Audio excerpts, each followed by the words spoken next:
Hello students, 10th అయిపోయిందా? Next ఏం చేయాలో కన్ఫ్యూజన్లో ఉన్నారా? అయితే ఈ వీడియో లాస్ట్ వరకు చూడండి.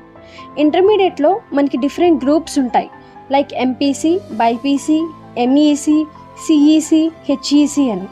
మన ఇంట్రెస్ట్ అండ్ గోల్ బట్టి మనం గ్రూప్ తీసుకోవాలి. అంతేగాని మన ఫ్రెండ్స్ తీసుకున్నారు కాబట్టి నేను అదే గ్రూప్లో జాయిన్ అవ్వాలి అని మాత్రం గ్రూప్ తీసుకోకూడదు. మ్యాథ్స్ ఇంట్రెస్ట్ ఉన్న వాళ్ళు ఎంపీసీ తీసుకుంటే నెక్స్ట్ ఇంజనీరింగ్ చేస్తారు, software side or hardware side వెళ్ళొచ్చు.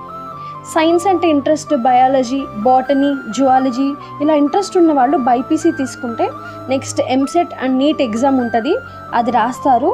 దాంట్లో మీకు నెక్స్ట్ ఏమేమి కోర్సెస్ ఉంటాయంటే MBBS medicine, BDS dental, veterinary, physiotherapy, Ayurveda, homeopathy, agriculture, pharmacy, Pharm D ఇవి ఉంటాయి. మీకు వచ్చే ర్యాంక్ బట్టి మీరు ఆ పర్టికులర్ కోర్స్లో జాయిన్ అవ్వచ్చు.